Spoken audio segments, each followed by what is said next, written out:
ಶ್ರೀ ಸಚ್ಚಿದಾನಂದ ಸದ್ಗುರು ಸಾಯಿನಾಥ್ ಮಹಾರಾಜ್ ಕಿ ಜೈ. ಸದ್ಗುರು ಭಗವಾನ್ ಶ್ರೀ ಶ್ರೀಧರ ಚರಿತ್ರೆ. ಓಂ ಶ್ರೀ ಗುರುಭ್ಯೋ ನಮಃ. 1ನೇ ಅಧ್ಯಾಯ. ನಮಃ ಕಾಂತಾಯ ದಿವ್ಯಾಯ ಸತ್ಯಧರ್ಮ ಸ್ವರೂಪಿಣೇ ಸ್ವಾನಂದಾಮೃತ ತೃಪ್ತಾಯ ಶ್ರೀಧರಾಯ ನಮೋ ನಮಃ. ನಮಗೆಲ್ಲರಿಗೂ ಪರಮ ಮಂಗಳಕರವೂ ಆಧ್ಯಾತ್ಮಿಕ ಪರವೂ ಆದ ನಮಃ ಕಾಂತಾಯ ಶ್ಲೋಕವನ್ನು ಪ್ರಸಾದಿಸಿ ಭಕ್ತರನ್ನು ಅನುಗ್ರಹಿಸಿದ ಶ್ರೀಮತ್ ಪರಮಹಂಸ ಪರಿವ್ರಾಜಕಾಚಾರ್ಯ ಭಗವಾನ್ ಸದ್ಗುರು ಶ್ರೀ ಶ್ರೀಧರ ಸ್ವಾಮಿಗಳವರ ದಿವ್ಯ ಚರಿತ್ರೆಯನ್ನು ತಿಳಿಯುವುದಕ್ಕೆ ಉಪಕ್ರಮಿಸೋಣ. ಪೂರ್ವಜರ ವೃತ್ತಾಂತ. ಮಹಾರಾಷ್ಟ್ರ ಪ್ರದೇಶದ ನಾಂದೇಡ್ ಜಿಲ್ಲೆಯ ದೇಗಲೂರು ಎಂಬ ಊರು ಕಾಳ ನದಿ ತೀರದಲ್ಲಿ ಇದೆ. ಪ್ರಾಕೃತಿಕ ರಮಣೀಯತೆಯಿಂದ ಕೂಡಿದೆ.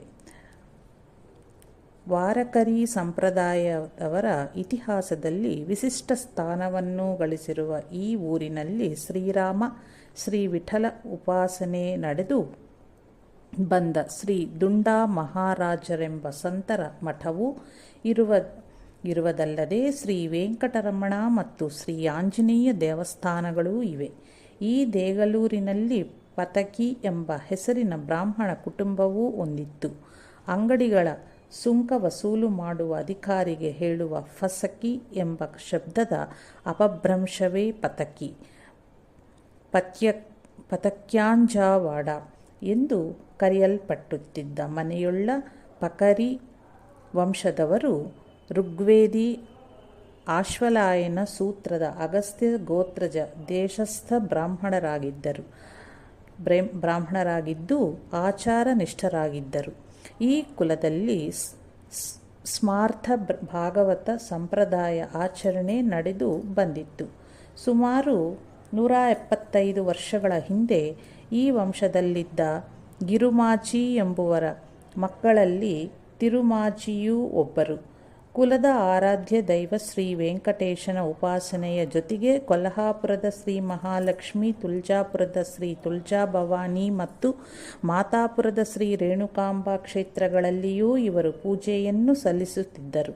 ಪ್ರತಿ ಹುಣ್ಣಿಮೆ ದಿನದಂದು ಮತ್ತು ಆಶ್ವಯುಜ ನವರಾತ್ರಿ 9 ದಿವಸಗಳಲ್ಲೂ ದೇವಿ ಉತ್ಸವವನ್ನು ವಿಜೃಂಭಣೆಯಿಂದ ಆಚರಿಸುತ್ತಿದ್ದರು. ದೇವರ್ಷಿ ನಾರದಿಂದಲೇ ಪ್ರತ್ಯಕ್ಷವಾಗಿ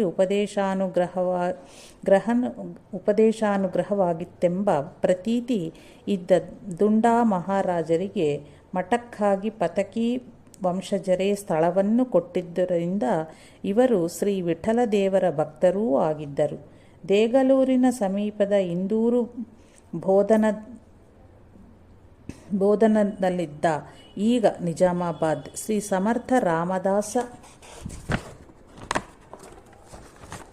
ಸ್ವಾಮಿಗಳ ಶಿಷ್ಯರಾದ ಉದ್ಧವ ಸ್ವಾಮಿಗಳ ಮಠದ ಅಧಿಕಾರಿಯೂ ಈ ಪತಕಿ ವಂಶಜನಾಗಿದ್ದುದರಿಂದ ಇವರು ಶ್ರೀರಾಮ ಉಪಾಸಕರೂ ಆಗಿದ್ದರು. ಈ ತಿರುಮಾಚಿಯವರಿಗೆ ಗೋವಿಂದರಾಯರು ಮತ್ತು ನಾರಾಯಣರಾಯರು ಎಂಬ 2 ಮಕ್ಕಳು. ಬಾಲ್ಯದಲ್ಲೇ ತಂದೆಯನ್ನು ಕಳೆದುಕೊಂಡ ಈ ಮಕ್ಕಳು ಚಿಕ್ಕಪ್ಪನಾದ ಗೋವಿಂದರಾಯನ ಆಶ್ರಯದಲ್ಲೇ ಬೆಳೆಯಬೇಕಾಗಿ ಬಂದಿತ್ತು. ದೈವ ಲೀಲೆ ವಿಚಿತ್ರ. ಇಂತಹ ಸಾತ್ವಿಕ ದೈವಭಕ್ತಿ ಮನೆತನದಲ್ಲಿ ಜನಿಸಿದ್ದರೂ ಈ ಚಿಕ್ಕಪ್ಪ ಗೋವಿಂದ ನಾರಾಯಣದಾದರೂ ಕ್ರೂರಿ ಮತ್ತು ತಾಮಸ ಪ್ರವೃತ್ತಿಯವನಾಗಿದ್ದನು. ತಬ್ಬಳಿ ಬಾಲಿಕರಿಬ್ಬರು ವಾತ್ಸಲ್ಯವೆಂದರೆ ಏನೆಂದೇ ಅರಿಯದ ಚಿಕ್ಕಪ್ಪ ಕ್ರೌರ್ಯಕ್ಕೆ ಬಲಿಯಾಗಿ ಹಿಂಸೆಗೆ ಒಳಪಟ್ಟಿದ್ದರು. ಆಟಪಾಠಗಳಲ್ಲಿ ಕಾಲ ಕಳೆಯಬೇಕಾದಂತಹ ವಯಸ್ಸಿನ ಈ ಹುಡುಗರಿಗೆ ಹಗಲೆಲ್ಲ ತುಡುಗು ದನಗಳನ್ನು ಕಾಯುವುದು, ಕೊಟ್ಟಿಗೆ ತೊಳೆಯುವುದು, ದನಕರುಗಳ ಮೈ ತಿಕ್ಕುವುದು ಇವೇ ಚಿಕ್ಕಪ್ಪ ವಹಿಸಿದ್ದ ಕೆಲಸಗಳು. ಸ್ವಲ್ಪ ತಪ್ಪಿದರೂ ಚಿಕ್ಕಪ್ಪನ ಹರಿತವಾದ ವಾಕ್ಪ್ರವಾಹದೊಂದಿಗೆ ಶಾರೀರಿಕವಾಗಿಯೂ ಶಿಕ್ಷೆ ಸಿದ್ಧವಾಗಿರುತ್ತಿತ್ತು. ಈ ಮಕ್ಕಳ ಅಳಲನ್ನು ಕೇಳುವರು ಯಾರು? ಯಾವಾಗಲಾದರೂ ದುಂಡಾ ಮಹಾರಾಜರ ಮಠಕ್ಕೆ ಹೋದಾಗ ಅಲ್ಲಿ ಶರಣಾಗತವತ್ಸಲ ಶ್ರೀರಾಮಚಂದ್ರನಲ್ಲಿ ತಮ್ಮ ದುಃಖವನ್ನೆಲ್ಲ ತೋಡಿಕೊಂಡು ಮನಸ್ಸಿನಲ್ಲೇ ಪ್ರಾರ್ಥಿಸುತ್ತಿದ್ದರು. ದೇವಾ, ಅನಾಥರಕ್ಷಕ, ನಿನಗೆ ತಿಳಿಯದೇ ಇರುವುದು ಯಾವುದಿದೆ? ನಮ್ಮ ಕಷ್ಟವನ್ನು ಹೋಗಲಾಡಿಸಿಡು.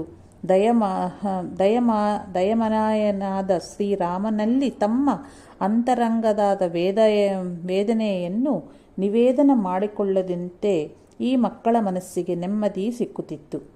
ಒಂದು ದಿನ ಸುಡು ಬಿಸಿಲಿನಲ್ಲಿ ದನಗಳನ್ನು ಮೇಯಿಸಿ ಸುಸ್ತಾಗಿ ಹಸಿವು ಬಾಯಾರಿಕೆಯಿಂದ ಬಳಲಿ ಏನಾದರೂ ಹೊಟ್ಟೆಗೆ ಆಹಾರ ಸಿಕ್ಕತ್ತೆ ಎಂದು ಮಕ್ಕಳಿಬ್ಬರೂ ಕಾತರಿಸಿ ಬಂದರು. ಅದೇ ವೇಳೆಗೆ ಮನೆಗೆ ಬಂದದ್ದ ಬಂಧುಗಳೊಡನೆ ಉಂಡುಟ್ಟು ಕುಳಿತು ಆ ಚಿಕ್ಕಪ್ಪ ಇವರ ಬಗ್ಗೆ ಮಾತನಾಡುತ್ತಿದ್ದು, ಇವರನ್ನು ಕಂಡತೊಡನೆ ಏನಾ ಕಾರಣ ಸಿಟ್ಟಿಗೆಂದು ಬಂಧುಗಳ ಎದುರಿಗೆ ಕಂಬದ ಹಾಗೆ ಬೆಳೆದಿದ್ದಾರೆ. ಎದೆ ಸೀಳಿದರೆ ಒಂದು ಅಕ್ಷರವೂ ಇಲ್ಲ. ಇವರು ಯಾಕಾಗಿ ನಮ್ಮ ಮನೆಯಲ್ಲಿ ಹುಟ್ಟಿದರೋ ಎಂದು ಹೀನಮಾನವಾಗಿ ಬಯ್ಯತೊಡಗಿದನು. ಆ ಹುಡುಗರಿಗೆ ಆ ದಿನ ಅದೆಲ್ಲಿತ್ತು ಆ ಧೈರ್ಯ? ಚಿಕ್ಕಪ್ಪನ್ನು ಎದುರಿಸಿ ಕೇಳಿಯೇ ಬಿಟ್ಟರು. ನಮ್ಮನ್ನು ಶಾಲೆಗೆ ಕಳುಹಿಸಿದ್ದರೆ ನಾವು ಓದಿ ವಿದ್ಯಾವಂತರು ಆಗುತ್ತಿದ್ದೆವು. ನೀವೇ ತಾನೇ ದನ ಕಾಯಲು ಕಳುಹಿಸಿದ್ದಿದ್ದು. ಇದರಲ್ಲಿ ನಮ್ಮ ತಪ್ಪು ಏನಿದೆ? ಇವರು ಹೀಗೆ ಪ್ರತಿಕ್ರಿಯಿಸುತ್ತಾರೆಂದು ಚಿಕ್ಕಪ್ಪ ನಿರೀಕ್ಷಿಸಿಯೇ ಇರಲಿಲ್ಲ.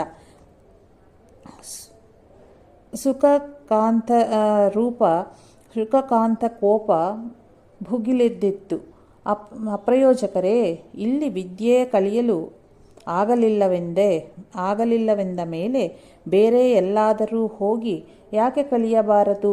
ನಾನೇನು ನಿಮ್ಮನ್ನು ಕಟ್ಟಿಹಾಕಿದ್ದೀನಾ? ಚಿಕ್ಕಪ್ಪ, ಆಯಿತು, ನಾವು ಈಗಲೇ ಹೊರಟು ಹೋಗ್ತೇವೆ. ವಿದ್ಯೆ ಕಲಿತು ನಮ್ಮ ಕಾಲಿನ ಮೇಲೆ ನಾವು ನಿಲ್ಲುತ್ತೇವೆ ಎಂದು ವಿನಯದಿಂದಲೇ ಆ ಸೋದರರಿಬ್ಬರೂ ಉತ್ತರಿಸಿದರು. ಎಲ್ಲ ಭಾರವನ್ನು ಸರ್ವಶಕ್ತನ ಮೇಲೆ ವಹಿಸಿ ಮನೆಯಿಂದ ಕಾಲಿಗೆತ್ತು ಹೊರಟು ಬಿಟ್ಟರು. ಆಗಿನ್ನೂ ಅವರಿಗೆ ಕ್ರಮವಾಗಿ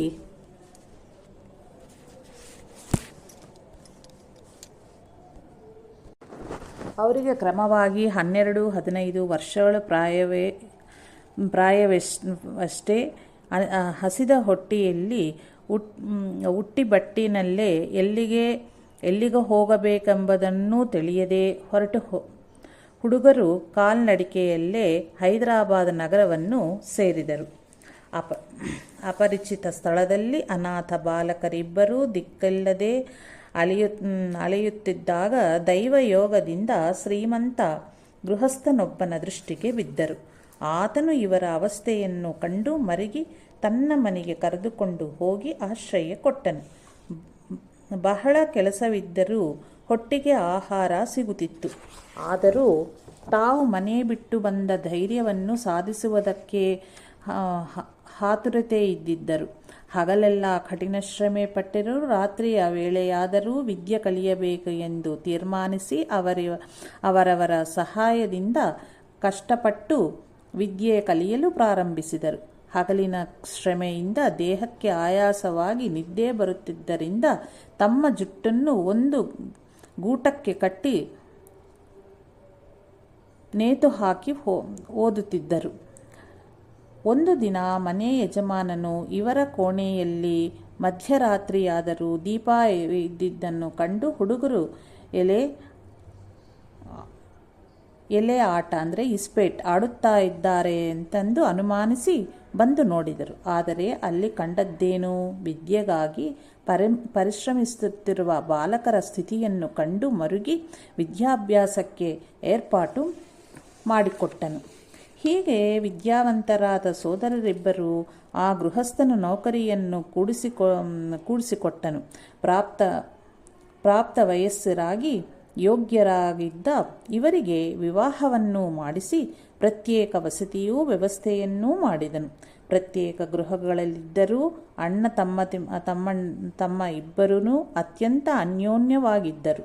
ಸಂಪ್ರದಾಯಶೀಲರಾದ ಅವರು ಅತಿಥಿ ಸತ್ಕಾರ, ದೈವ ಪಿತೃಕಾರ್ಯಗಳನ್ನು ಶ್ರದ್ಧೆಯಿಂದ ಮಾಡಲು ಪ್ರಾರಂಭಿಸಿದರು. ವಿಶೇಷ ದಿನಗಳಲ್ಲಿ ನಾರಾಯಣರಾಯರು ಅಣ್ಣ ಗೋವಿಂದರಾಯರ ಮನೆಯಲ್ಲಿ ಸೇರಿ ಉದ್ದೇಶಿತ ಕಾರ್ಯಕ್ರಮಗಳನ್ನು ಆಚರಿಸುತ್ತಿದ್ದನು. ಹೀಗೆ ಆನಂದದಿಂದ ಕಾಲ ಕಳೆಯುತ್ತಿದ್ದಾಗ ವಿಧಿವಿಲಾಸವೇ ಬೇರೆ ರೀತಿಯಾಗಿತ್ತು. ಸಹೋದರರಿಬ್ಬರು ಪತ್ನಿ ವಿಯೋಗವಾಯಿತು. ಗೋವಿಂದರಾಯರಿಗೆ ಮಕ್ಕಳಾಗಲಿಲ್ಲ. ನಾರಾಯಣರಾಯರಿಗೆ ಮಾತ್ರ ರೇಣುಕಾ ಎಂಬ ಮಗಳಿದ್ದಳು.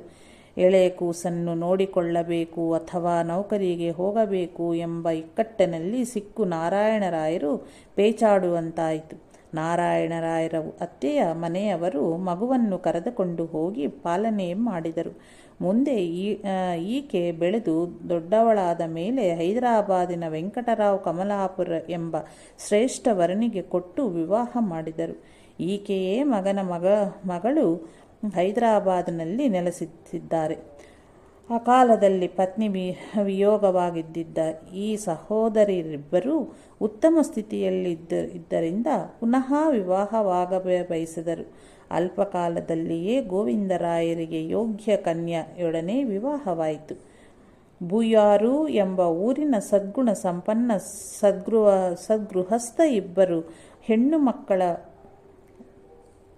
ಪೈಕಿ ಸೌಭಾಗ್ಯವತಿ ಕಮಲಾಬಾಯಿ ಕಿರಿಯವಳು ಸದಾಚಾರ ಶೀಲಲು ಸೌಮ್ಯ ಸ್ವಭಾವದಾದಳೂ ಆದ ಈಕೆಯನ್ನು ನಾರಾಯಣರಾಯರು ವಿವಾಹ ಪಡೆದರು.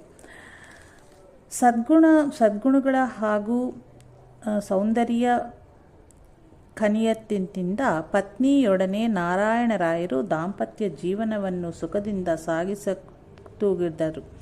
ಒಮ್ಮೆ ಶ್ರೀಗಳವರು ಒಂದು ಕಡೆ ಹೋದಾಗ ಭಿತ್ತಿಯಲ್ಲಿದ್ದ ರವಿವರ್ಮಾಕೃತ ಹರಿಶ್ಚಂದ್ರನ ಪತ್ನಿ ಚಂದ್ರಮತಿಯ ಭಾವಚಿತ್ರೆಯನ್ನು ನೋಡಿ ನಮ್ಮ ತಾಯಿಯವರು ಹೀಗೆಯೇ ಇದ್ದರು ಎಂದ ಉದ್ಗಾರ ತೆಗೆದಿದ್ದರು. ಸ್ವಲ್ಪ ಕಾಲದಲ್ಲಿಯೇ ತ್ರಯಂಬಕ ಮತ್ತು ಗೋವಿಂದನ ಎಂಬ ಪುತ್ರರು ಜನಿಸಿದರು.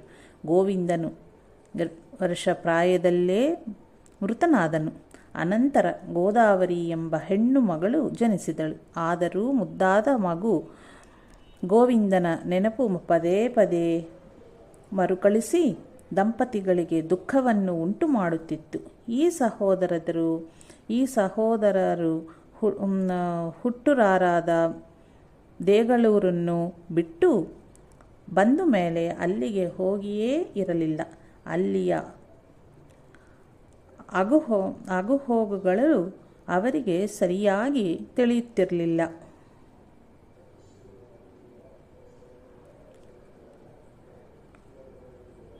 ಒಂದು ದಿನ ದೇಗಲೂರಿನಿಂದ ಅವರ ಕುಲಪುರೋಹಿತರಾಗಿದ್ದ ಮಾರುತಿರಾಯರು ಸ್ವಕಾರ್ಯ ನಿಮಿತ್ತ ಹೈದರಾಬಾದ್ ಬಂದಾಗ ನಾರಾಯಣರಾಯರ ಮನೆಗೂ ಬಂದರು.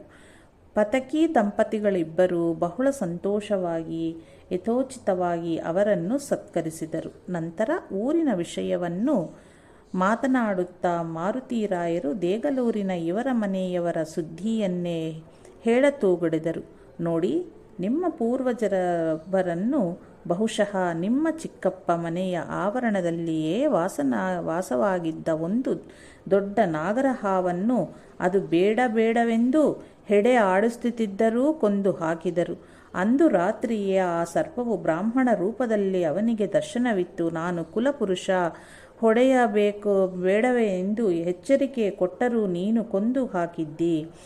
ನಿನ್ನ ಕುಲರಕ್ಷಕನಾಗಿದ್ದ ನನ್ನನ್ನು ನೀನು ಕೊಂದದ್ದರಿಂದ ನಿನ್ನ ಕುಲವು ನಿರ್ವಂಶವಾಗಲಿ ಎಂದು ಶಾಪವನ್ನು ಕೊಟ್ಟಿತ್ತು. ಏಕೋ ಹಿ ಕುರತೆ ಪಾಪಂ ಕಾಲಪಾಶಾವಸಂಗತಃ ನೀಚೇನಾತ್ಮಪಚಾರಣೆ ಕುಲಂ ತೇನೇ ವಿನಶ್ಯತಿ. ವಾಲ್ಮೀಕಿ ರಾಮಾಯಣ. ಕಾಲವಶಾವತ್ ಒಬ್ಬನು ಪಾಪವನ್ನು ಮಾಡಿದರೆ ಆ ಅಪಚಾರದ ಫಲವಾಗಿ ಅವನ ಕುಲವೇ ನಾಶವಾಗುತ್ತದೆ. ಭೀತನಾದ ಅವನು ಪಶ್ಚಾತ್ತಾಪದಿಂದ ಅಂಗಲಾಚಿ ಬೇಡಿಕೊಂಡದ್ದಕ್ಕೆ ಆ ಬ್ರಾಹ್ಮಣ ರೂಪಿ ಸರ್ಪವು ಶ್ರೀ ಗುರುದತ್ತನ ವರಪ್ರಸಾದದಿಂದ ನಿಮ್ಮ ಕುಲದಲ್ಲಿ ಮಹಾಪುರುಷನೊಬ್ಬನು ಹುಟ್ಟುವನು. ಆತನಿಂದ ನಿಮ್ಮ ಕುಲ ಉದ್ಧಾರವಾಗುವುದಲ್ಲದೆ ಲೋಕ ಕಲ್ಯಾಣವೂ ಆಗುವುದು ಎಂದು ಅಭಯವನ್ನಿತ್ತು ಅದೃಶ್ಯವಾಯಿತು. ಅನಂತರ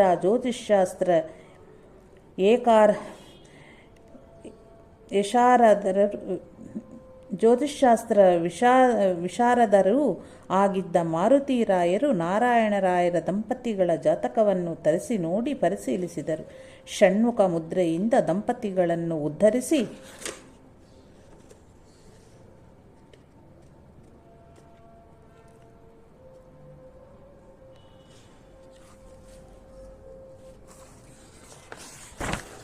ಹೇಳಿದರು, ನಿಮ್ಮ ಗರ್ಭದಲ್ಲಿಯೇ ಲೋಕ ಉದ್ಧಾರಕ ಮಹಾಪುರುಷ ಜನ್ಮ ತಾಳುವನು.